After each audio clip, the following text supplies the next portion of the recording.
পাঙ্গাস মাছ পছন্দ করতাম বলে খেতাম বলে কত কথা না জামার কাছে শুনেছি। আজকে আমার জামাই বলতেছে পাঙ্গাস মাছ দিয়ে লাউ দিয়ে খাবে। সেই কথাটা শুনে আমি তো অবাক। আপনাদের কাছে বিষয়টা হাস্যকর মনে হলো, আমার না অনেক বেশি কষ্ট লেগেছে। আসসালামু আলাইকুম, সবার কি অবস্থা, কেমন আছেন? এই তো সকাল থেকে আমার ডিউটি শুরু।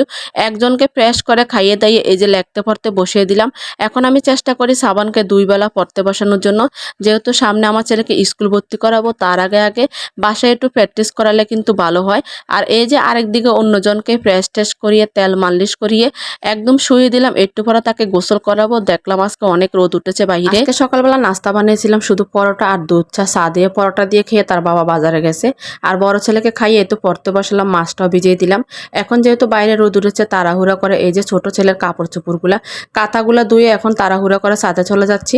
এদিকে দেখলাম আকাশের অবস্থা তত একটা ভালো না। এই একটা সমস্যা, কখন যে বৃষ্টি আসে কখন যে রোদ উঠে সেটা বলাই মুশকিল। কখন যে বাবুর কাঁথা কাপড়গুলো শুকিয়ে ঘরে নেবে এটা আমার একটা টেনশন থাকে সবসময় মাথায়। ঘরের মধ্যে যেহেতু বারান্দা নেই, ঘরের মধ্যে কাঁথা কাপড় মেলে রাখলে একদমই খারাপ লাগে আর একদমই বাজে একটা গন্ধ ছড়ায়। তার জন্য কিন্তু রোদ থাকতে থাকতে কাপড়গুলো শুকিয়ে আমি ঘরে নেওয়ার চেষ্টা করি। মাঝে মধ্যে না আমার বড় ছেলেটা প্রস্রাব করে দেয়। আজকে কিন্তু বালিশগুলো ভিজিয়ে ফেলেছে, সেজন্য কিন্তু বালিশগুলো রোদে দিয়েছি, কিন্তু এখন দেখলাম রোদ চলে গেছে। মাসাল্লাহ দিলে এখন আমার বাবাটাও কিন্তু অনেক হেল্প করে, বাইয়ের কাঁথা কাপড়গুলো শুকালে সে নিয়ে যাওয়ার জন্য আসে। তো সকালবেলা যেগুলো দিয়েছিলাম সেগুলো দেখলাম গরম হয়ে গেছে, তাড়াহুড়ো করে নিয়ে যাচ্ছে। এই যে দেখেন এত পরিমাণ কালো হয়ে ধরে আছে, ভাবলাম এগুলো মেলে দিলে যদি একটু পানি টানি জ্বরে যা পরে নিয়ে যাবো। যাই হোক কাপড়গুলো মেলে ঘরে যেয়ে বসতে পারলাম না, এদিকে বৃষ্টি শুরু হয়ে গেছে। এদিকে তো ছোট ছেলে কান্না করতেছে, তাকে খাওয়ানোর জন্য মাত্র বসলাম, বৃষ্টি পড়তেছে, উঠতেও পারতাছি না, কাপড়গুলো আনতেও পারতাছি না।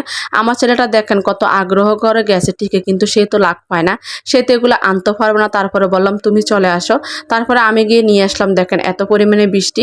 সকালবেলা কাজ করতে করতে সবার নাস্তা পানি সবে খাইয়েছি, কিন্তু নিজে কিন্তু এখনো পর্যন্ত এক গ্লাস পানিও খাই না, দাঁতও ব্রাশ করি নাই। আমার না সবসময় এমনটা হয়। বাইরে তো জোরে সোরে অনেক বেশি বৃষ্টি হচ্ছে, আর বৃষ্টিতে ভিজে ভিজে দেখেন আরেক লোক লাউ আর ধনিয়া পাতা কিনে আনছে। তা আরেক লোক বললাম কেন, সেটা তো বুঝতে পারতেছে না। আপনাদের ভাইয়া মানে আমার ছেলের বাবা, সে আজকে লাউ কিনে এনে বাসায় ঢুকে বলতেছে ফ্রিজে ফাঙ্গাস মাছ আছে কিনা। আমি বললাম কেন, বলতেছে ফাঙ্গাস মাছ দিয়ে আজকে লাউ দিয়ে রান্না করার জন্য। আপনাদের ভাইয়া কোনো বয়সে ফাঙ্গাস মাছ খায় না, আমার বিয়ের এতটা বছর হয়েছে কখনো তাকে দেখলাম না ফাঙ্গাস মাছ খাওয়া তো দূরের কথা। ফাঙ্গাস মাছের যদি আমি বত্ত কখনো বানাই সে খায় না, আমি পছন্দ করি বলে আমি খাই বলে আমাকে কত কথা শোনাতো, বলতো তোমার বাবা তো ফাঙ্গাস মাছ খাইয়ে তোমাকে অভ্যাস করেছে, তুমি তো ফাঙ্গাস মাছে খাবা, অন্য মাছ তো কখনো খাওয়াই নাই, এগুলা বলতো। আমাদের ঘরে আমার বাবা সবসময় আমাদের জন্য ফাঙ্গাস মাছ নিত। আমার বাবা সবসময় মিরকা মাছ রুই মাছ এগুলা খায়, কখনো ফাঙ্গাস মাছ খায় না। যাই হোক এইদিকে লাউটাও সবকিছু কুটে রেডি করে নিলাম, ধনিয়া পাতাগুলা বেছে একদম কুটে রেখেছি, যেগুলা লাগবে সেগুলা দেবো, বাকিগুলা ডিপ করে রেখে দিব।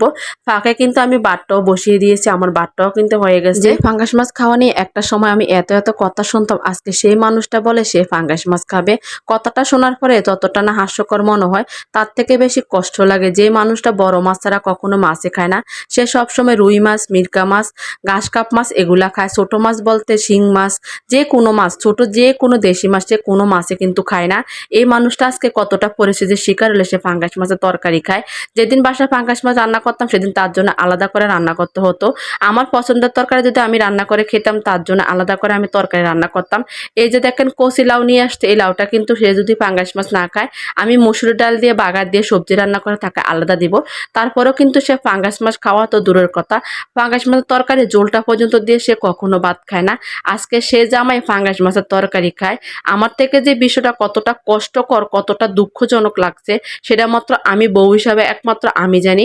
অনেক মানুষের তো অনেক কথা বলেন যে শ্বশুর বাড়ির মানুষের সাথে মানিয়ে নিতে গুছিয়ে নিতে, কিছু কিছু বিষয় আছে জানেন যেগুলো মানিয়ে গুছিয়ে নিল না সমস্যার সমাধান হয় না।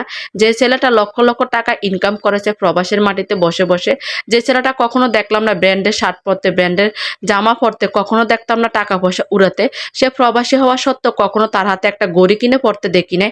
আজকে সে ছেলেটা দেশে এসে এমন একটা পরিস্থিতি ভোগ করতে আসছে, বউ হিসেবে যে সেটা মেনে নেওয়া কতটা দুঃখজনক সেটা আপনাদেরকে আমি কখনোই বোঝাতে পারবো না। খারাপ সময় তার পাশে দাঁড়াতে গিয়ে কত মানুষের কত কথাই না শুনলাম। তার পরিবারের মানুষের কাছে আমি শত্রু হলাম, খারাপ বউ হলাম শুধুমাত্র তার ভালো চাওয়াতে, অথচ তারা কিন্তু তার আপনজন, কখনো তার ভালো খারাপের দিক তার খেয়ালে থাকে না। আজকে কিন্তু ফেসবুকে আসলাম শুধুমাত্র স্বামীর যাতে একটু কষ্ট কম হয়, তার যাতে সংসারের উপর থেকে একটু প্রেশার কমে যায়, দুই টাকা ইনকাম করতে পারে, স্বামীর পাশে দাঁড়াতে পারে, এছাড়া অন্য কোনো মতলব নিয়ে কিন্তু আমি ফেসবুকে আসি নাই।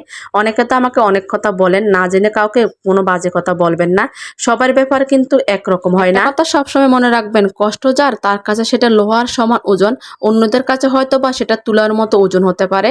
যাই হোক, কেউ আমার কথা কিছু মনে করবেন না। ভিডিওটা আজকে এ পর্যন্ত। সবাই আমার জন্য দোয়া করবেন। আল্লাহ হাফেজ সবাইকে।